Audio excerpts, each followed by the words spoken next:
नमस्कार, अनकट में आपका स्वागत है। मैं हूं रविकांत। हम आज आपको एक ऐसी शख्सियत से मिलवाने जा रहे हैं जिसे आप सब ने दशकों देखा होगा। शिवराज पाटिल, जो कि देश के संसद के भीतर 30 साल तक रहे और देश के रक्षा राज्य मंत्री रहे, पूर्व गृह मंत्री हैं और देश की राजनीति में उनका बड़ा दखल रहा है। सर, आज की जो राजनीति है उसको आप देख रहे हैं, खासतौर से महाराष्ट्र की राजनीति को, क्या मन में आ रहा है? मैं सिर्फ महाराष्ट्र की राजनीति के बारे में नहीं बोलूँगा, मैं पूरे प्रांत के राजनीति कैसी चल रही है उसको ध्यान में रखकर मैं अपना मत बनाऊँगा। फिर हिंदुस्तान के देश की ही राजनीति को देखकर मैं मत नहीं बनाऊँगा। दूसरे देश में क्या हो रहा है वो भी मैं करूँगा। कि मैंने आपको बोला कि इसराइल के अंदर 3 साल के अंदर 5 इलेक्शंस ऐसे अगर हो रहे हैं तो इलेक्शन कैसे चलेंगे। और आपको क्या लग रहा है, जो बाहर का विदेश का जो पैटर्न है पॉलिटिक्स का, वही पैटर्न भारत में भी फॉलो हो रहा है? मैं आपको बताऊंगा कि सेकंड वर्ल्ड वॉर हो गई। किसने जीती सेकंड वर्ल्ड वॉर? रूजवेल्ट ने, चर्चिल ने और स्टालिन ने जीती। और जब सेकंड वर्ल्ड वॉर जीती तो उस वक्त जो है रूजवेल्ट 3 दफ़े प्रेसिडेंट हुए थे, चौथी बार भी करने का रहा था। तो रूजवेल्ट ने उस वक्त उनको बोला था कि इस सेकंड वर्ल्ड वॉर के अंदर जो गरीब लोग हैं उन्होंने अपनी जान देकर ये लड़ाई जीतने के लिए मदद की है और इनको हम नौकरी पर जो रखे हैं उनको 3 साल तक नौकरी से मत निकालो। तो वहाँ के कुछ लोगों ने बोला उनको मत निकालेंगे, तुमको ही निकाल देंगे। और रूजवेल्ट को निकाले वहाँ पर, रूजवेल्ट को नहीं आने दिए। Stalin was defeated. Stalin was responsible for winning the second world war along with Roosevelt और स्टालिन के बराबर। तो उनको भी निकाल दिए। और स्टालिन को भी जो है उनके जो बाद में जो लोग आ गए उनके ऐसे हो गए कि उसके बेचारे की उसकी आदत ये हो गई है। तो ये दुनिया में सब तरफ चलता है और फ्रांस के अंदर तो ये बहुत चलता था। आपने स्टालिन की बात की, तो अगर बहुत एक्सप्लेन न करके सीधे सीधे हाना में बात करनी हो तो स्टालिन को आप एक विलन मानते हैं या हीरो? नहीं, स्टालिन को हम वो आदमी मानते हैं जिसको जो पॉलिसी है, जो गरीब लोगों की श्रीमंती बांटना चाहिए, ज़मींदारी बांटना चाहिए, राजेशाही बांटना चाहिए, इसके ऊपर उन्होंने पूरा अपना ध्यान दिया और काम किया। और उसके बाद उन्होंने जो है, जैसा कि अमेरिका ने रिसर्च के ऊपर ध्यान दिया और नए वेपन्स बनाए, आकाश में से उपयोग में लाने वाले, पानी से उपयोग लाने वाले, ज़मीन से उपयोग लाने वाले और दूर से उपयोग लाने वाले, उसका सब किया है। उस दृष्टि से मैं देखता हूँ। क्योंकि ये भी कहा जाता है कि उन्होंने बहुत क्रूरताएं की। क्रूरताएं लड़ाई के अंदर नहीं होती तो किस में होती है? अब लिंकन ने क्या किया था? ब्लैक स्लेवरी ख़त्म कर दी थी और ब्लैक स्लेवरी ख़त्म करने के बाद लड़ाई हो गई अमेरिका के अंदर। ये पश्चिम के जो प्रांत थे, दक्षिण के प्रांत और उत्तर के प्रांत थे, उनके अंदर लड़ाई हो गई और इब्राहिम लिंकन ने उत्तर के प्रांत को मदद की और बोला कि ब्लैक की लड़ाई हम ख़त्म कर देंगे, और लड़ाई ख़त्म कर दी। और लड़ाई ख़त्म होने के बाद, वो जीतने के बाद 1 महीने के अंदर लिंकन को मारा। 1 महीने के अंदर लिंकन को मारा। और उसने क्या किया था? गरीब लोगों को यानी इसके जैसे मत करो बोल के बोला था, दूसरा कुछ नहीं बोला था। आज देश में कम नेता मिलते हैं जो वर्ल्ड पॉलिटिक्स में इतना ज़्यादा इंटरेस्ट रखते हैं। आप कब से वर्ल्ड पॉलिटिक्स में एक गहरी दिलचस्पी रखते हैं? देखो, I am a student of international law है। मैं LLM जो किया है, जो public international law, private international law और कमर्शियल इंटरनेशनल लॉ पर किया है, यूनाइटेड नेशंस पर, लीग ऑफ नेशंस पर। और फर्स्ट वर्ल्ड वॉर और सेकेंड वर्ल्ड वॉर के मुझे लिटरेचर पढ़ने का शौक था। I was going to join army, I was selected also. तो घर के लोगों ने बोले कि अरे भाई काय को जा रहे हो? तो मैं बोला कि मुझे बॉम्बे जाने का है। बोले तो नहीं बोल रहे, तो मैं जा रहा हूँ अब। तो बोले मुझे जाने का है तो जाओ, मत जाओ। तो मैं नहीं गया। तो ये मुझे देखने की वजह से मुझे मालूम हो गया। जब आप सक्रिय राजनीति में थे, गृह राज्य मंत्री थे, पूर्व गृह मंत्री जब थे, तो उस समय भी आप वर्ल्ड पॉलिटिक्स पर गहरी नज़र रखते थे? मैं सब वर्ल्ड पॉलिटिक्स दुनिया के अंदर आज जो है क्या हुआ है कि लीग ऑफ नेशन तैयार हो गया। लीग ऑफ नेशन का बहुत लोगों ने विरोध किया। अमेरिका के अंदर विरोध होगा, ब्रिटेन के अंदर हो गया, फ्रांस के अंदर हो गया, दूसरे देशों के अंदर हो गया, यूनाइटेड नेशन के उधर भी वैसे ही हो गया है वो। मगर उन्होंने बोला कि आज नहीं तो 100-200 साल के अंदर दुनिया की सरकार एक हो सकती है। यूनाइटेड नेशंस का एक जो है आज का, वो दुनिया की सरकार नहीं है। दुनिया में जो प्रॉब्लम है उसको सॉल्व करने के लिए एक जगह पे आकर चर्चा करने के लिए और उससे सलूशन निकालने के लिए है। एक समय में देश में चमकते सितारे की तरीके से दिखने वाले शिवराज पाटिल से हम बात कर रहे हैं। महाराष्ट्र की राजनीति पर सीधे वो बात ना करके बड़े दायरे में महाराष्ट्र की राजनीति पर बात कर रहे हैं। उनकी क्या शख्सियत है ये भी आपके सामने आ सके, हम शिवराज पाटिल की शख्सियत को भी आपके सामने रखेंगे। सर, महाराष्ट्र चुनाव पर हम बात कर रहे हैं, साथ ही साथ हम आपकी शख्सियत के बारे में भी बात कर रहे हैं। आप अपने आप को आज पलट कर देखते हैं तो किस तरह का जीवन आपने जिया, किस तरीके की अपनी पर्सनैलिटी खुद महसूस करते हैं? मुझे जो है सबसे ज़्यादा अगर किसी ने मदद की तो इंदिरा गांधी जी ने की। संजय गांधी का इंतकाल होने के बाद मुझे डिफेंस मिनिस्ट्री में भी ले लिया और घर के बच्चे के जैसा उन्होंने मुझे किया। उसके बाद राजीव गांधी ने भी बहुत मुझे मदद की और उसके बाद फिर सोनिया गांधी ने भी मुझे बहुत मदद की। इन फैमिली के अंदर ये तीनों लोगों ने भी मुझे बहुत बहुत मदद की। अपने घर के बच्चे के जैसा मेरे पास ये किया है। मैं कुछ मांगता नहीं था, बिना मांगे वो सब कुछ मुझे देते थे और लोग समझते थे कि मैं मांगता हूँ। मैं मांगता नहीं। कितने साल की उम्र से आप उनके संपर्क में आए? आप देखिए ना कि 1980 को मैं पार्लियामेंट में आ गया और 1980 से 2010 तक मैं पार्लियामेंट में रहा और 1972 से 1980 तक मैं असेंबली में रहा और 67 से 72 तक मैं म्यूनसिपैलिटी का प्रेसिडेंट था। इंदिरा जी क्यों आपको मानती थी? ऐसा है कि संजय का मृत्यु होने के बाद हम लोग उनको मिलने के लिए गए तो हमारे कुछ बच्चों ने बोला कि मैडम हम संजय के सहित जैसे तो नहीं है, मगर संजय की जो कमी है हम भर के तो नहीं निकाल सकते, मगर हमको भी उसके जैसा ही बच्चा समझो ना। कुछ लोगों ने हमारे उम्र के जो लोग थे वो नहीं किया और उन्होंने वो हमको दे दिया। बहुत बड़ी बात है और बहुत भावुक पल भी वो रहा होगा, हम समझ सकते हैं। तो उस चीज़ को लेकिन आपने भी एक तरीके से उनके बेटे की तरह निभाया। मैं किसी चीज़ की मांग नहीं करता था और मुझे जो लगता था, मैं पहले जब स्टेट मिनिस्टर था तो मैडम को बताता था, मगर मैडम ने एक दिन डटाया मुझे। हर चीज़ आके मुझे तुम पूछते हो ये करना है कि नहीं करना है, तुमको जो लिखने का है कागज़ पे लिखो और भेज दो। मुझे अच्छा लगा तो मैं यस बोलूँगी, नहीं लगा तो बोलूँगा कि ये मुझे पसंद नहीं है, दूसरा तुम प्रोपोजल करो। यानी उन्होंने लिबर्टी देने के लिए मुझे ये डटाया और बाद में फिर बोला कि मैडम मैं ये नहीं करने दूंगा। अब ये सोलार एनर्जी का जो है, यानी इससे इंदिरा गांधी का भी एक व्यक्तित्व पता लगता है कि वो अपने कैबिनेट में एक लोकतांत्रिक माहौल बना के रखती थी। बिल्कुल, ये सोलार एनर्जी का जो है वो बोलने के जैसा है। अब मैं जो है स्टूडेंट साइंस का था, पहले साइंस बॉटनी और जियोलॉजी का स्टूडेंट था, फिजिक्स का स्टूडेंट था। उसके बाद मैं लॉ किया और उसके बाद LLM किया तो international law, public private international law और इकोनॉमिक लॉज वगैरह ये पढ़ा है मैं LLM करने के बाद।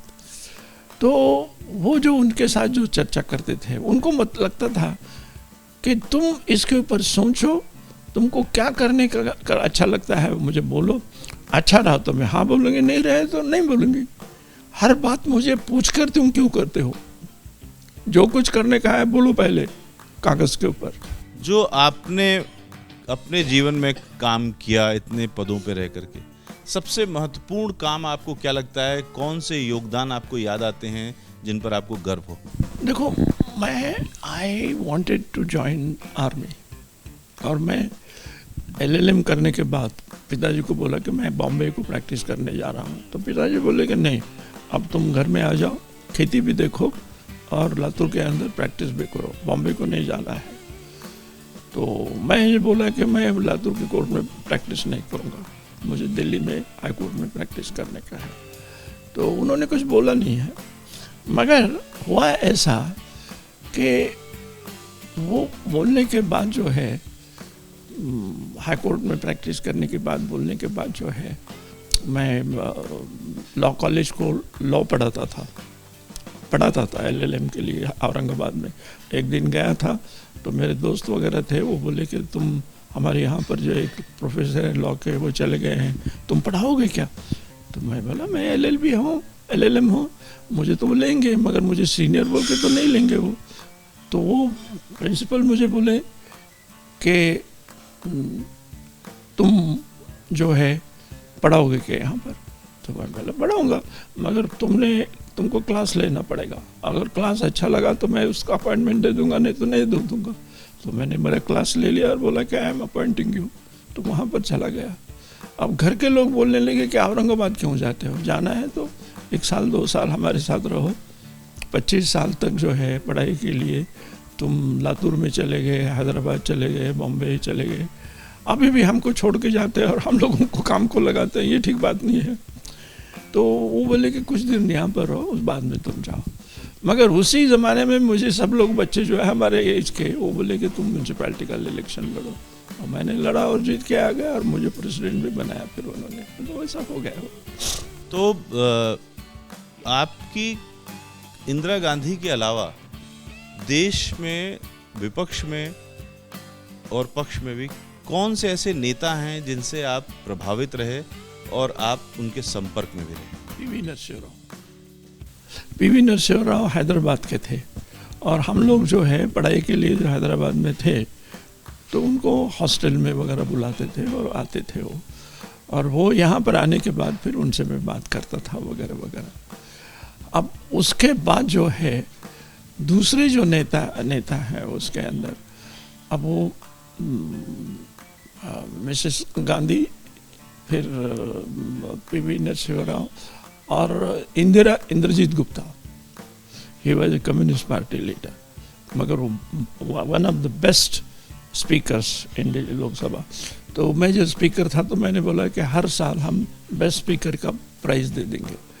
तो पहले जो है वो बोले कि कमेटी बनाओ, कमेटी बनाए, और फिर सवाल आ गया तो हमने बोला कि मेरे दृष्टि से Indrajit Gupta is the best speaker है, उनको देना चाहिए। तो बोले वाजपेयी को नहीं देना चाहिए क्या? मैं बोला वाजपेयी को देना चाहिए, नेक्स्ट टाइम वाजपेयी को दे देंगे, मगर इस समय इंद्रजीत गुप्ता को दे दे। उनको दे दिए इंद्रजीत गुप्ता, नेक्स्ट टाइम हम वाजपेयी को दे दिए। वाजपेयी मुझे अपने घर के बच्चे के जैसा बिहेव करते थे मेरे पास, और मेरे इलेक्शन में उनको बुलाते थे, इसको गिराना है। मैं 8 इलेक्शन पार्लियामेंट के लड़ा हूँ, तो बोलते कि ये हमेशा के लिए चुन के आता है, ये इसको गिराना है, तुम आ जाओ। बोले क्यों गिराना है? वो गाली देता है कि तुमको कुछ गलत बोलता है क्या? नहीं बोलता है, तो ऐसा आदमी लाया तो तुमको क्या तकलीफ हो रही है, आने दो ना उसको। एक गालियाँ देने वालों के ऐसा आ गया तो ठीक है, वो बोलते थे। और मेरे इलेक्शन, वाजपेयी जी आपका पक्ष लेते थे? मेरा पक्ष, उन्होंने वो मुझे वो डॉक्टर थे, मेरे दोस्त ही थे, गोपाल राव, डॉक्टर गोपाल राव बोल के, तो बोले कि शिवराज को गिराने का है बोल के खड़े हो गए थे। तो वो जाके बोले कि नहीं वो इतने दफे चुन के आ रहा है और आपको उसको गिराने का, आपको चलना पड़ेगा। बाला साहब ठाकरे से आपके कैसे संबंध रहे? मेरे संबंध बहुत अच्छे थे, मेरे साथ ही बिहेव्ड वेरी वेल, मुझे कभी गलत चीज़ करने के लिए बोला नहीं और कभी मुझे दोष भी नहीं लगाया। मैंने कभी उनके खिलाफ नहीं बोला, उन्होंने मुझे फर्क नहीं। बाला साहब, ठाकरे की राजनीति और उद्धव ठाकरे की राजनीति में आप क्या अंतर पाते हैं, खासतौर से इस समय जबकि महाराष्ट्र में विवाद चल रहा है, एकनाथ शिंदे 48 विधायक के साथ अलग होने वाले। शिंदे कैसे हैं ये मालूम होने के बजाय मैं को अपना वाम क्यों करूं? मैंने वो इतना शिंदे को शायद मैं एक हाथ दूसरे मिला होगा कहीं तो भी। ये जो घटनाक्रम है उसके बहाने हम पूछ रहे हैं कि क्या अंतर आप देखते हैं बाला साहब ठाकरे की राजनीति में और उद्धव ठाकरे की राजनीति में? उद्धव ठाकरे, अब मैं किसी को गालियां नहीं देना चाहता और किसी को बहुत बड़ा है बोलना नहीं चाहता, मगर वो उद्धव ठाकरे कैसे हैं ये थोड़ा सा मुझे मालूम है। उनके पिताजी कैसे हैं मुझे ज़्यादा मालूम था। उनका भाई भी चचेरा भाई कैसा है मुझे मालूम था, मगर ये शिंदे कैसे हैं मुझे बिल्कुल मालूम नहीं। मैं शिंदे की बात नहीं कर रहे हैं, बात कर रहे हैं इन्हीं तीनों की, उद्धव ठाकरे की राजनीति, बाल ठाकरे की राजनीति और राज ठाकरे की। नहीं, अब वो उद्धव ठाकरे की राजनीति उन्होंने बोल दिया कि मैं कोई इसके पीछे नहीं हूँ, मैं रेजिग्नेशन दे दूंगा। रेजिग्नेशन ये दे दूंगा ये नहीं है मैं पार्टी की प्रेसिडेंटशिप भी छोड़ूंगा, ये बोला उन्होंने। घर भी छोड़ूंगा बोला तो घर तो छोड़ दिया उन्होंने। और वो जो बोलते हैं कि ये इनको निकालो और करो, क्यों निकालो, क्या गलती किया है इन्होंने? अब हमको मिलते नहीं। अब देखो कि मुझे जब ये लोग, मैं गया लातूर में तो लोग आते हैं, सब कुछ भी करो, ये छोटा सा काम है, अपने को हमारे कॉन्ट्रैक्ट ले लिया है, काम कर दिया है और पैसे नहीं दे रहे, अच्छा काम नहीं बोल रहे, बोलो ना तुम उनको। अब हम अच्छा काम करो बोल के बोलेंगे और वो ख़राब काम निकला तो फिर बोलेंगे कि देखो ये शिवराज पाटिल ने ये बोला था। हम बोलेंगे कि हम ऐसे में ज़्यादा ध्यान नहीं दे देते, आप ही जाके देखो, तो अयोडूट इतना सा काम नहीं करते हमारे लिए, ऐसा बोलते थे। वो बोले भी कुछ लोगों ने, मगर उसका मुझे फ़ायदा भी हुआ। दूसरे लोगों ने बोला कि ये गलत काम करने के टालता है, सही काम करने के लिए आप बोले तो वो ये टालता है, मगर गलत करने के लिए टालता है।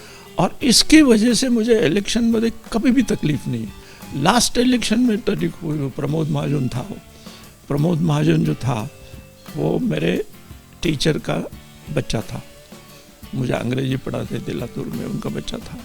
तो उसके घर में मैं जाता था अंग्रेजी पढ़ने के लिए। मराठी मीडियम से हम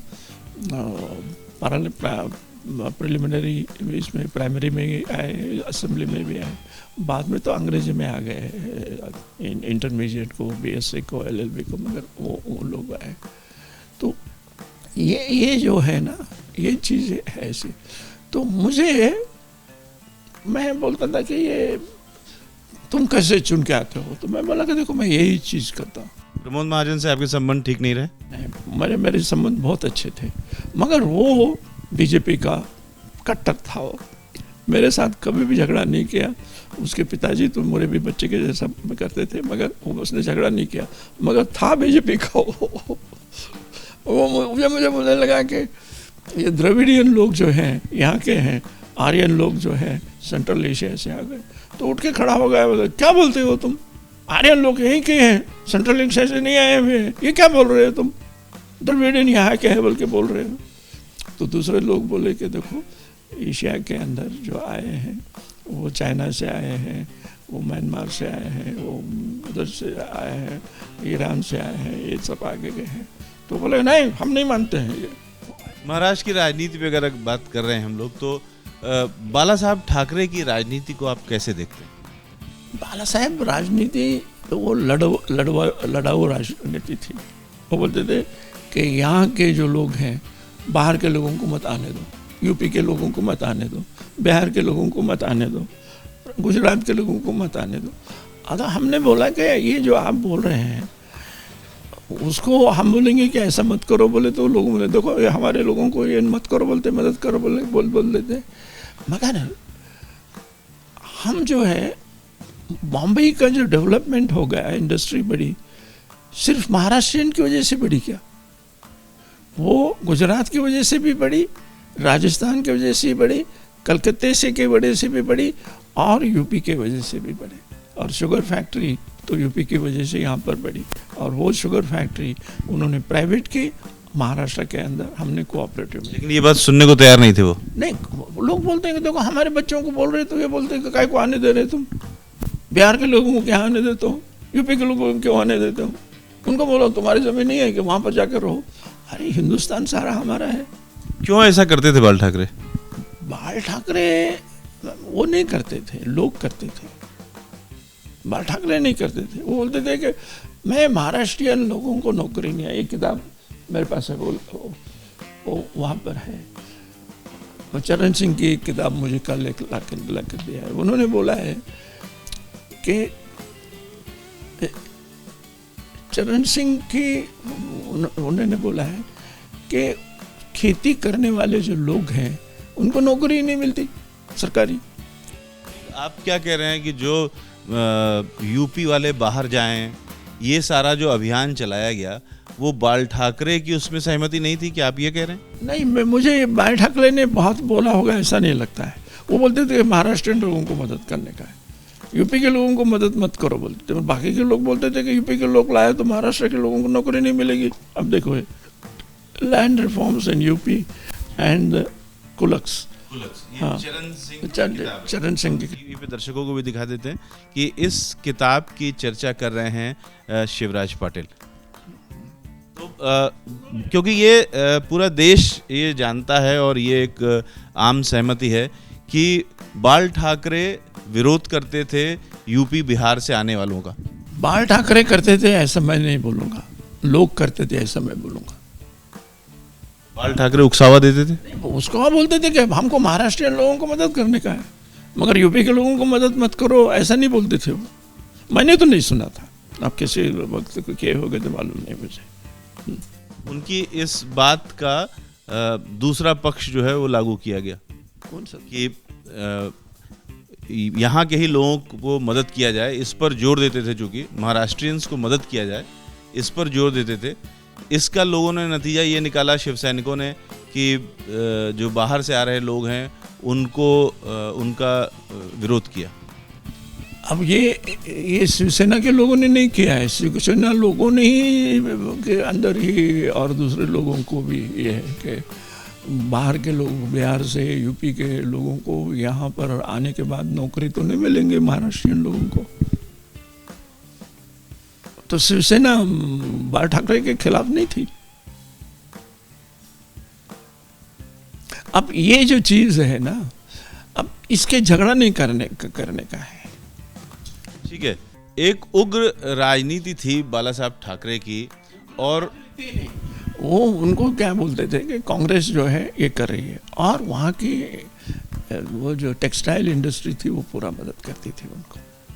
बाला साहब ठाकरे की को वहाँ की जो टेक्सटाइल इंडस्ट्री है महाराष्ट्र की, वो सीधे मदद करती थी। हाँ, मेरे पास भी फॉरेन ट्रेड मिनिस्ट्री थी 1.5 साल तक, और वो सब लोग आते थे, और उसी वक्त जो है टेक्सटाइल इंडस्ट्री चल रही थी वहाँ पर। ये फाइनेंशियली मदद करते थे सबसे ज़्यादा? मुझे मालूम नहीं फाइनेंशियली, मगर वो गुड बुक्स पे रहते थे। और बाला साहब ठाकरे ने भी टेक्सटाइल की बहुत मदद की। किए होंगे वो तो हमेशा के लिए साथ में रहते थे। वो दोनों भी आके मुझे मिलते थे, मैं सुनता था उनकी बात। मुझे जो करना है करता था, नहीं करना है नहीं करता था।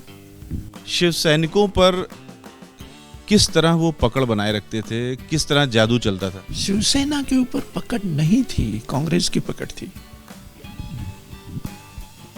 कांग्रेस की पकड़ के अंदर ये जो नारायण राणे वगैरह है, इसीलिए वो वहां से निकलकर कांग्रेस में आए। भुजबल वगैरह सब लोग, ये लोग सब जो है, शिवसेना की पकड़ नहीं थी। उनकी पकड़ महाराष्ट्र के अंदर नहीं, दिल्ली बॉम्बे के अंदर थी। आप कह रहे हैं कि बाल ठाकरे पूरे महाराष्ट्र के नेता नहीं थे, बल्कि बम्बई के नेता थे? नहीं, ऐसा नहीं, मैंने बोला नहीं, आप इंटरप्रिटेशन ऐसा करेंगे। इसीलिए मैं आपसे इसीलिए आप ही से पूछ दे रहे हैं। उन्होंने बोला नहीं है कि, उन्होंने बोला कि महाराष्ट्रियन को लोगों को मदद करो। बोले तो मैं क्या गलत कर रहा हूँ क्या? बीजेपी के लोगों को मत मैंने यूपी के लोगों को मदद मत करो, ऐसा थोड़ा मैं बोल रहा हूँ। कुछ लोग बोल रहे हैं, अब वो गलत था। अब हिंदुस्तान को एक रखना है तो आप यूपी के लोगों को नहीं लेंगे आप ये। लेकिन शिवसेना को तो उन्होंने पूरे महाराष्ट्र में खड़ा किया ना? कहाँ खड़ा किया भाई, कहाँ खड़ा किया? आपको, मुझे मालूम नहीं है कि आप किस बात की कर रहे हैं। उनकी जो नारायण राणे वगैरह थोड़े दिन तक आए, ऐसे जैसे उद्धव ठाकरे की सरकार आ गई वैसे आ गए, बाद में चले गए वो। कांग्रेस की सरकार कांग्रेस की ही चली और समाजवादी पार्टी की थोड़ी सी चली, यानी जो गरीब आदमी है उसके बाजू में जो बोलता था उसकी चली। बाला साहब ठाकरे ने शिवसेना का गठन किया, उसको बड़ा किया, शिव सैनिक उनको मानते थे, लेकिन मैं आपको बोलता हूँ कि ये बहुत बड़ा इतिहास है। VK. Krishna Menon was the defence minister, और वी.के. कृष्ण मेनन ने डिफेंस मिनिस्टर होने के बाद डिफेंस को पावरफुल बनाने के लिए ऑर्डिनेंस फैक्ट्री बहुत जोर से शुरू की, और वो वहाँ डिफेंस मिनिस्ट्री में आते थे और रात के 2-2 बजे तक बैठकर वहाँ काम करते थे। खाना खाए तो बिस्किट मंगा लेते थे, चाय खाते थे, और टेबल के ऊपर कागज़ रख के करते थे। और नेहरू के was very close, Nehru liked him. और वो जब 1962 को वार हो गई तो गालियाँ देना शुरू कर दिए।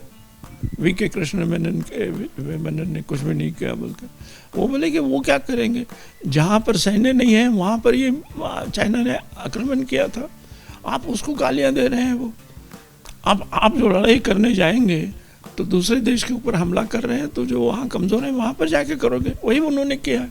और तुम डिफेंस मिनिस्टर को कर रहे हैं, मगर डिफेंस मिनिस्टर ने उन्होंने किया है उसको आपने ध्यान में नहीं रखा।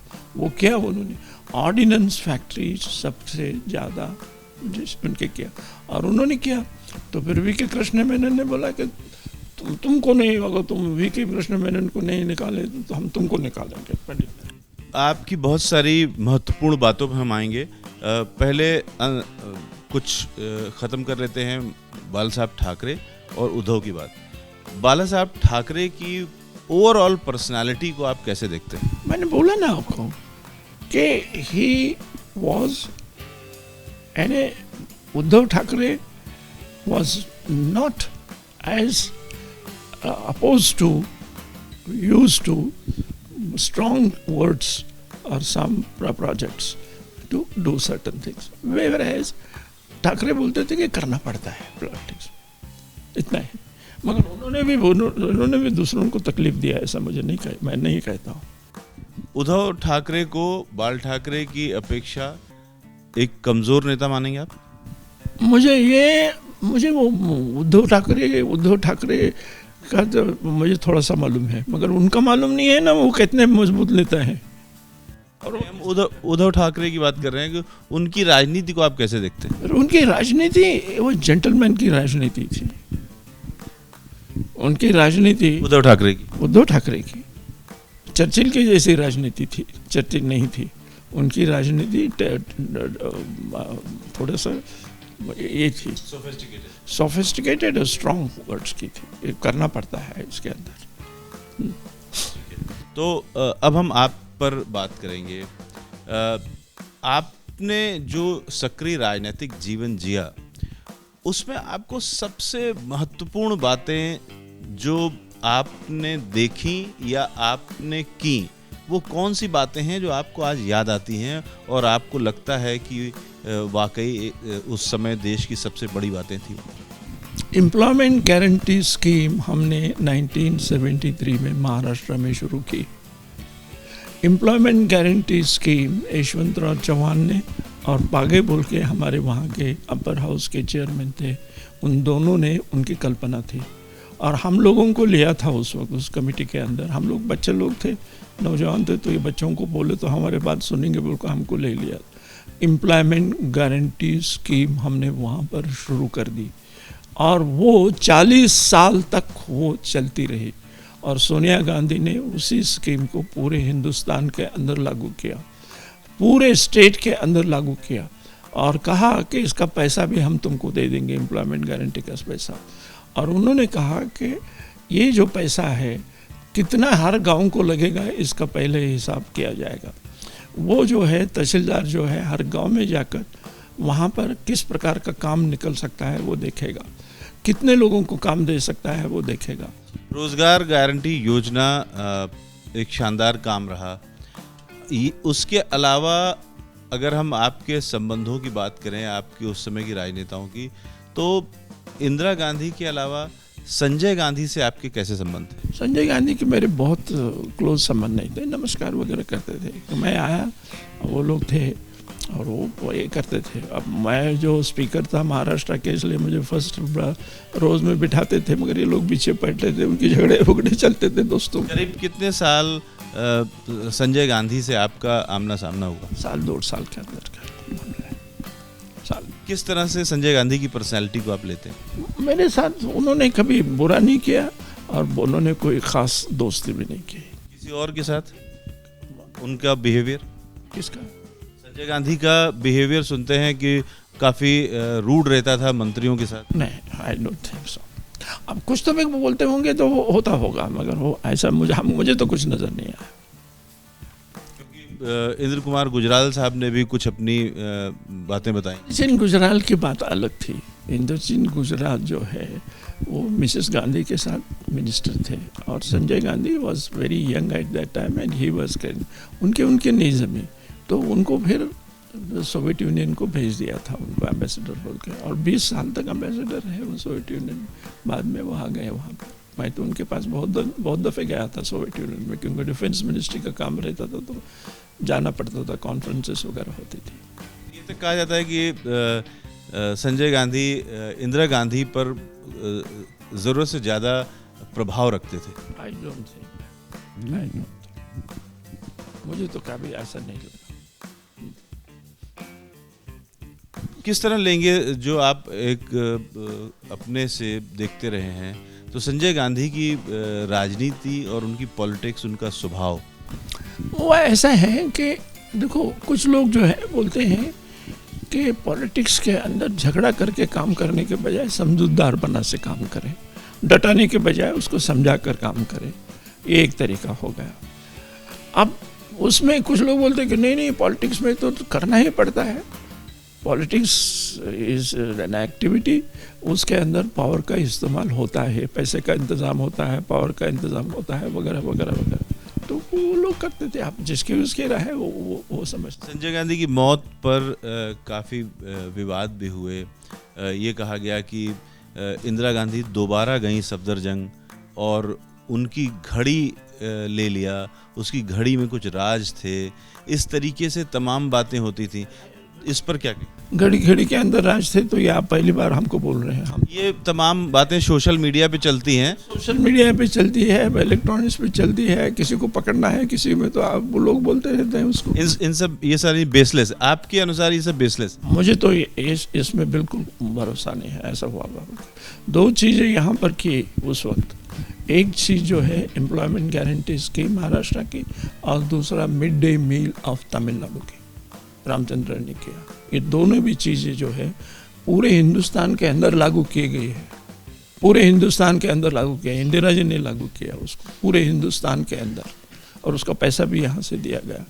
और वो स्कीम ऐसी थी कि पैसा कितना लगता है ये बाद में देखने का नहीं है, पहले ही बजट के अंदर कितने पैसे लगेंगे पूरे हिंदुस्तान के लोगों को ये काम देने के लिए।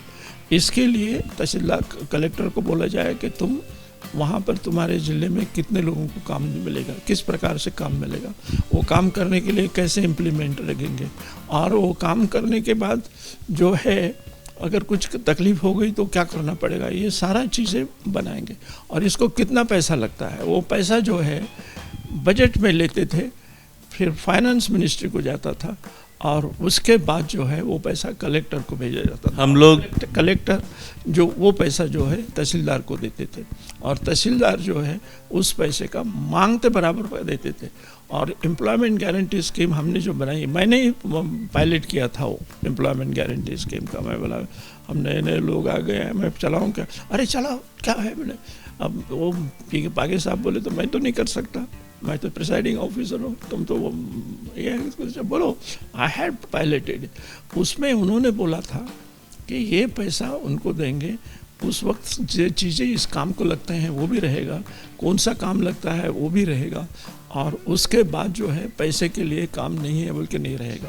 अगर किसी गांव के अंदर काम नहीं है तो उसको काम देने का है तो घर में बैठकर उसको काम दिया जाएगा, घर में बैठकर काम दिया। हम लोग इस तरह से बात कर रहे हैं कि देश की योजनाएं भी आ जा रही हैं, महत्वपूर्ण काम भी आ जा रहे हैं, आपकी पर्सनालिटी भी आ रही है, और कांग्रेस के जो बहुत दिग्गज लोग थे उनसे संबंधित भी बातें हम लोग कर रहे हैं। राजीव गांधी के साथ आपके कैसे संबंध थे और उनकी पर्सनालिटी को, कामकाज की स्टाइल को कैसे देखे? वो क्या है कि वो ही वॉज ए पायलट। अब संजय गांधी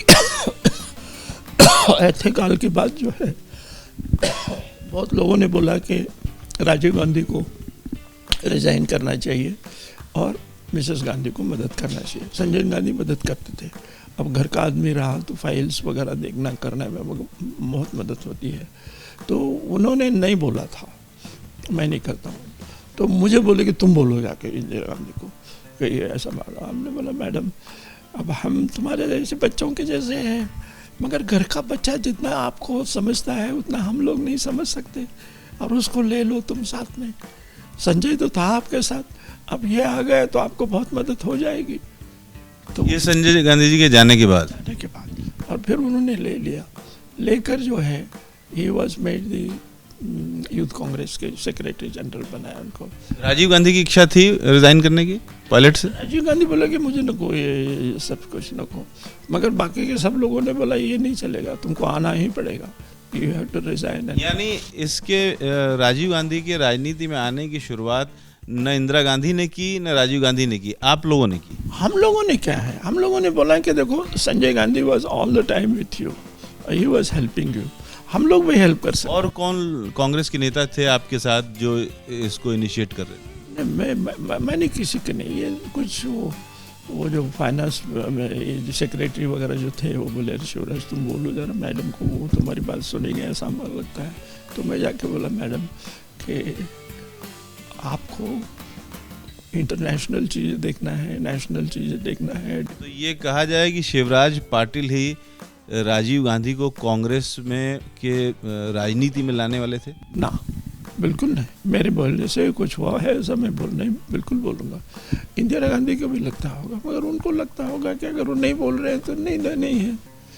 और संजय वो करते थे तो वो ठीक है, मगर कैटलिस्ट का काम किया आप लोगों ने ना। मुझे बोले कि तुम बोलो जाके, तो मैं बोला मैं बोलता हूँ, मुझे उसमें क्या है, मैं खुद को मांग रहा हूँ, क्या खुद को मांगा तो मैं गलत बात है। मुझे लगा कि मैडम आपके साथ घर का आदमी कर रहा तो ट्रैवलिंग का है, रहने का है, कोई मिलने के लिए आ रहा है, अपॉइंटमेंट का सवाल है, ये सारे। सोनिया गांधी की क्या उस समय प्रतिक्रिया थी? सोनिया गांधी सी वॉज वेरी परटर्ब, क्योंकि इंदिरा गांधी का डेथ हो गया था। वो तो बात की बात है, जब राजीव गांधी राजनीति में आए, पायलट को रिजाइन किया, उस समय क्या प्रतिक्रिया थी सोनिया गांधी की? मुझे मालूम नहीं, मैं उनसे उस वक्त ज़्यादा नहीं, ये क्या, मगर वो क्या ताजमहल होटल में खाने के लिए आते थे, हम लोग कभी कभी जाते थे तो देखते थे कि ताजमहल होटल में एक टेबल के ऊपर बैठ के खाना खा रहे हैं, हम कभी मिलते नहीं थे उनको। वो लोग डिस्टेंस बना के रखते थे ना, गए तो बात करते थे अच्छे ढंग से, मगर हम ये लोग नहीं करते थे। अब चुप, हम चाटुपना कर रहे हैं, चमचागिरी कर रहे हैं, ऐसा नहीं बोला, बल्कि हम जब बिल्कुल एब्सोल्युटली नेसेसरी है तो होते थे। अब मुझे उन्होंने बोला था राजीव गांधी ने कि you go to the Maharashtra as chief minister. अब मैं वहाँ पर बैठा हूँ, मिसेस गांधी के साथ मैं काम कर रहा था, और वो पीछे से आके बैठ के मुझे बोलते कि you are going to Maharashtra as chief minister. और मैं बोला मैंने कुछ गलती की है कि मुझे कल के लिए भेज रहे हैं? और मैंने उनको बोला कि देखो मुझे महाराष्ट्र के अंदर चीफ मिनिस्टर 1 साल तक भी नहीं रहने देंगे। वो बोलेंगे कि मेरा कॉन्ट्रैक्ट है, इसका काम अच्छा नहीं हुआ बोल रहा है, पैसे देने के लिए बुलाओ, बोलो उनको। मैं बोलूँगा कि ऐसा मैं नहीं कर सकता, तो बोलेंगे देखो ऐसा चीफ मिनिस्टर हमको क्या करने का है, इसको हटाओ। और मैं बोला कि मुझे 1 साल तक भी नहीं रहने देंगे, जैसा कि उद्धव का जैसा हुआ वैसा मुझे भी कर लेते, इसलिए मैंने बोला था, उनको बोला था कि नहीं करना। और फिर वो ये सुनने के बाद उठे, हट बोल के चले गए, और 6 महीने तक मेरे से बात नहीं की राजीव गांधी ने।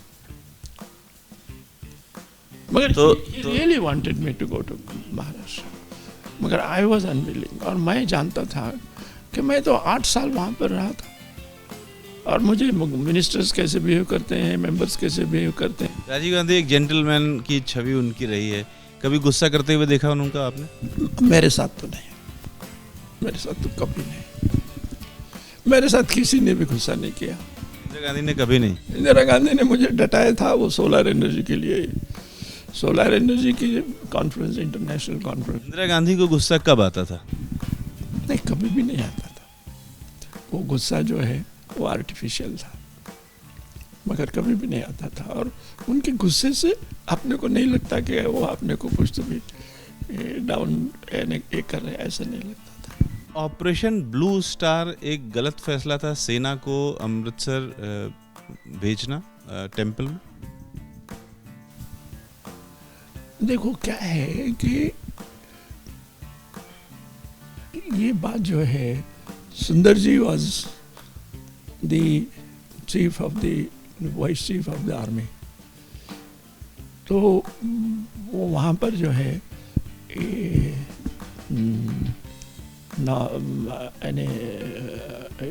वेस्टर्न कमांड के नज़दीक है वहाँ पर। तो वहाँ पर जो है वो बोले कि ये क्या है, 2 मिनट के अंदर हम कर लेंगे, 1 घंटे के अंदर कर लेंगे। Madam was very very unhappy. अब मेरे पास मैं डिफेंस में भी था उस वक्त, तो बहुत अनहैप्पी थी। और उन्होंने यहाँ कर दिया। एक कलेक्टर जो है वहाँ से आ रहा था, तो उसको मार दिया था आतंकवादियों ने।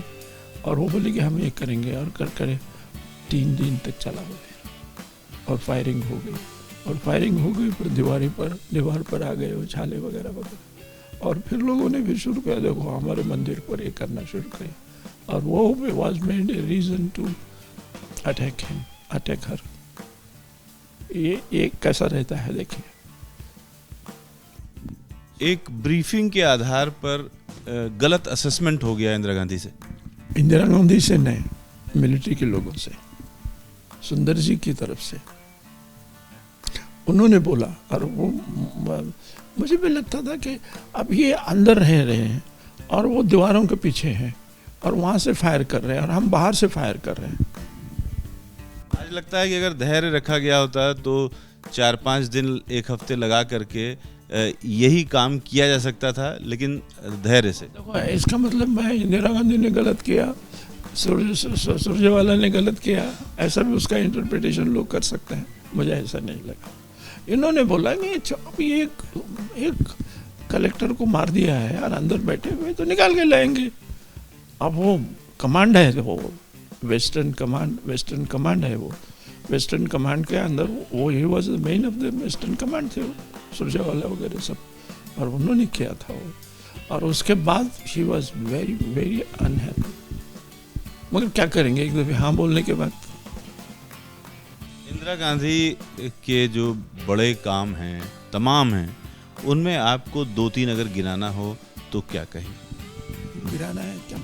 गिनाना हो, अगर आपको बताना हो कि इंदिरा गांधी के ये काम सबसे अधिक महत्व के थे। देखो मेरे दृष्टि से इंदिरा गांधी ने ये एम्प्लॉयमेंट गारंटी स्कीम की है। It is one of the biggest schemes, पूरे देश को प्रभावित करने वाला। देश को प्रभावित। और फिर फूड सिक्योरिटी एक्ट उन्होंने पास किया। फूड सिक्योरिटी एक्ट में क्या है कि ये 3 रुपए किलो से चावल मिलेंगे और 2 रुपए किलो से गेहूँ मिलेंगे, 2 रुपए किलो से, और वो पूरे हिंदुस्तान के लोगों को दिए जाएंगे। ये दूसरी स्कीम है। तीसरी स्कीम है मिड डे स्कूल के मिल बच्चों को, सारे बच्चों को, देश के सारे बच्चों को उन्होंने काम दिया। और उसके बाद जो है ये जो है ये जो क्रिएट हो गया बांग्लादेश क्रिएट हो गया। उस वक्त जो है ये लोग जो है वहाँ से इधर ये पाकिस्तान ने फौज भेज दी थी और वो फौज भेज से वहाँ पर लड़ाई वगैरह शुरू हो गई थी। उन्होंने मारना शुरू कर दिया। और वो जो वहाँ के जो आज की जो प्राइम मिनिस्टर है उसके पिताजी वगैरह सब जो है वो पाकिस्तान के अंदर थे वो उस वक्त। तो उन्होंने उस वक्त जो है मिसेस गांधी ने डिसीजन ले लिया, और वो डिसीजन कैसा ले लिया आपको सुने कि उन्होंने मार्शल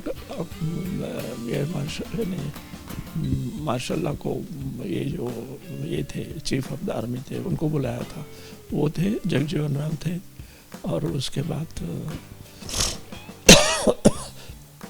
यशवंतराव चौहान थे, और वो थे। तो मैडम ने बोला कि देखो 1 करोड़ लोग उधर से इधर आ रहे हैं, और उसमें हिंदू भी हैं, मुसलमान भी हैं, आप क्या कर सकते हैं? मैं कुछ भी नहीं कर सकता। अब ये चीफ ऑफ द आर्मी अगर इस प्रकार से प्राइम मिनिस्टर को जवाब दे रहा है, तो जगजीवन राम बहुत नाराज हो गए।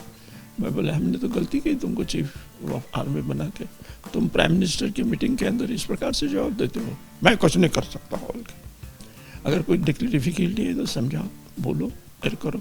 और उन्होंने डटाया बहुत उनको, यशवंतराव चौहान ने भी डटाया उनको। मैडम ने कुछ नहीं बोला, मगर मैडम ने बोला कि तुम जाओ, आप तीनों भी चले जाओ, और 2-3 दिन के बाद सोच के आ जाओ, फिर अपन बैठ के बात करेंगे। तो सब लोग जाने को निकल गए। तो उस मार्शल को बुलाया बाद में मैडम ने, और बोले गए तुमने ऐसे क्यों बोला, कुछ भी नहीं कर सकता बोल के।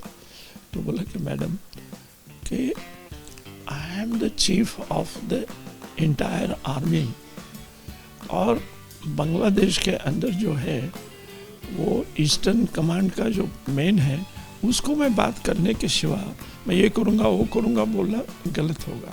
इसलिए मैंने बोला मैडम कि मैं कुछ भी नहीं कर सकता बोल के। तो वो नहीं, करियप्पन नहीं थे, ये थे एयर मार्शल।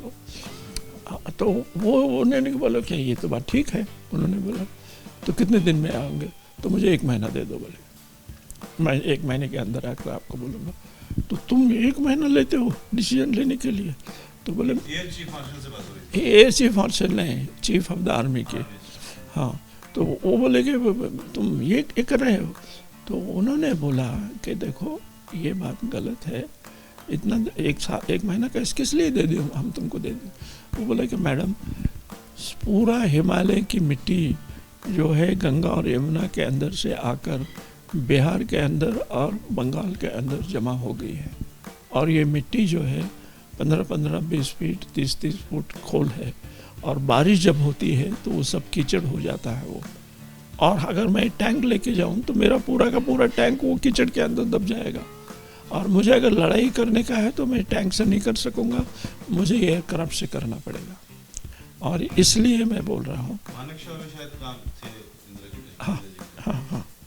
हाँ, मानिक शॉ से। तो वो बोले कि ये नहीं होना है, इसलिए मैं बोल रहा हूँ। तो उन्होंने बोला कि you are all right, time is given to you and you do it. और वो गया, और जाने के बाद वो फौज चले गई। 9 दिन के अंदर बांग्लादेश निर्माण हो गया। उन्होंने बोला कि यहाँ से निकलेंगे, एक जो शहर आएगा उसको घेरा करेंगे, आगे जाएंगे घेरा करेंगे, शहर के अंदर नहीं जाएंगे, आगे के जाके घेरा करेंगे, शहर के अंदर नहीं जाएंगे, और ढाका के ऊपर अब जाके 8-10 दिन के अंदर करना पड़ेगा। और किया, और फिर अनाउंस कर दिया पार्लियामेंट के अंदर। Parliament was in session.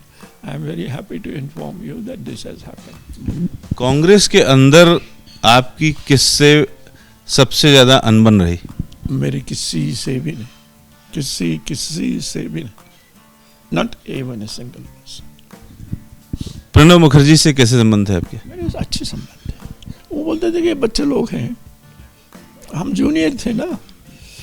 तो प्रणब मुखर्जी का क्या है कि he wanted to be the prime president, तो मेरा नाम प्रेसिडेंट के लिए था। वो बोले कि are you very keen about it? मैं बोला मेरा कीन होने से नहीं होने से क्या होता है, मैंने मांगा है ना, मैं हाँ बोलने वाला हूँ ना बोलने वाला हूँ। तो उन्होंने बोला कि तुम वाइस प्रेसिडेंट बनो और फिर मैं प्रेसिडेंट बनता हूँ, और उसके बाद तुम आ जाओ। तो मैं बोला देखो मुझे इसमें मत डालो, I am not interested in presidentship. अब मैं यहाँ पर मिसेस गांधी के साथ काम कर रहा हूँ, सब कुछ कर रहा हूँ, इतने सारे हैं, किस लिए? तो ही बिकेम द प्रेसिडेंट। मगर उन्होंने बहुत अच्छा काम किया। फिर बोला कि शिवराज भाई जब तरफ गया, मगर तुम्हारे कॉन्स्टिट्यूंसी में कुछ नहीं आया, मुझे आने का। मैं बोला चलिए आप, उनको लेके गए, वो आके गए। कांग्रेस के प्रेसिडेंट, हाँ? कांग्रेस के प्रेसिडेंट बनने की बात थी कौन? जब आप प्रणब मुखर्जी की जिस समय की बात बता रहे हैं, president of India. President of India बनने की बात बता रहे हैं। तो आपको वाइस प्रेसिडेंट ऑफ इंडिया बनने के लिए प्रणब मुखर्जी खुद कह रहे थे। उन्होंने इसके और बेचारे रहे नहीं ना, कुछ दिन के अंदर चले गए। और वो मेरे साथ बहुत बहुत बहुत अच्छा बिहेव किए, मैं कुछ उनको नाम नहीं रख सकता। तो ये थे शिवराज पाटिल, जिन्होंने एक लंबा ज़माना देश में एक राजनेता के तौर पर देखा, देश की बड़ी हस्तियों के करीब रहे, ख़ास तौर से इंदिरा गांधी के। ऐसे तमाम शख्सियतों से हम आपको मिलवाते रहेंगे। आप देखते रहिए अनकट।